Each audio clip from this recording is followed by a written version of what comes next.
जय श्री राधे, जय श्री कृष्णा। आइए अब मैं आपको माघ मास का 7वां अध्याय सुनाती हूँ। दत्तात्रेय जी बोले, हे राजन, दूत के साथ स्वर्ग जाते हुए विकुंडल ने पूछा, हे धर्मराज, मेरा संशय दूर करने के लिए यह बताओ कि हम दोनों भाइयों को इस प्रकार अलग अलग क्यों फल मिला है। हम एक ही कुल में पैदा हुए, एक ही साथ रहे, एक ही सा जीवन व्यतीत करते रहे, एक से कर्म किए और एक ही तरह से मृत्यु को प्राप्त हुए। उसकी बात को सुनकर धर्मदूत बोला, हे विकुंडल, माता पिता भाई बहन आदि कर्मानुसार ही मिलते हैं।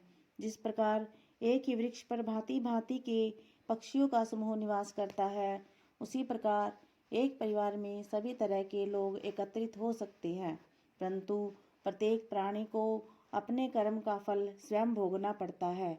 अच्छे कर्म से प्राणी को स्वर्ग और बुरे कर्मों से नरक की प्राप्ति होती है। उसी प्रकार अपने कर्मों से नरक भोगने वाला तुम्हारा भाई गया है और तुम अपने पुण्य कर्मों के कारण स्वर्ग को जा रहे हो।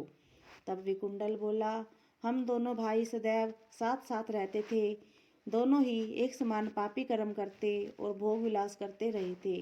तब ऐसा कौन सा कर्म है जो मुझे स्वर्ग मिला है? यह बात सुनकर उस देवदूत ने कहा, तुमने जो पुण्य किया है उसे मुझसे सुनो। हर मित्र का पुत्र सुमित्र, जो तुम्हारा साथी था, यमुना के तट पर आश्रम बनाकर रहता था और वेद पाठ करता हुआ हरि चरणों की आराधना करता था। उसके कहने पर तुमने 2 बार माघ स्नान किया था। समस्त पापों को नष्ट करने वाली यमुना के जल में माघ स्नान करने के कारण तेरे समस्त पाप नष्ट हो गए हैं और तुझे दिव्य सुखों वाला स्वर्ग प्राप्त हुआ है। तेरा भाई पापाचार में रत रहने के कारण नरक की यातनाओं को सहन करता रहेगा।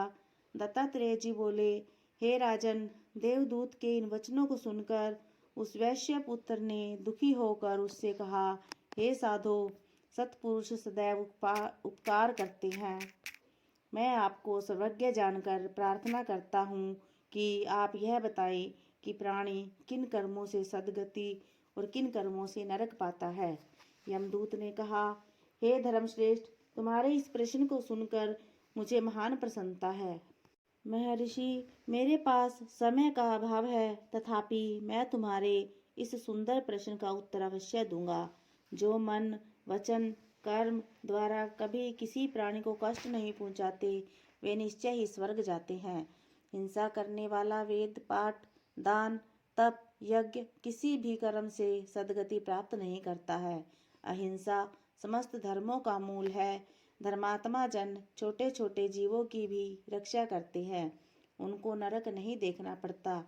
जो मांसाहारी है, जीवों की हत्या करते हैं, उनको नरक में रक्त स्नान करना होता है। जो मांस खाते हैं, कीड़े उनको कष्ट पहुंचाते हैं। वे नाना प्रकार की पशु योनियों का सेवन करते हैं, मनुष्य जीवन पाकर भी अपंग और दरिद्री रहते हैं। इसलिए मनुष्य को चाहिए प्रत्येक जीव पर दया करे और किसी को नहीं सताए। तो यह माघ मास का 7वां अध्याय संपन्न हुआ। हरे कृष्णा।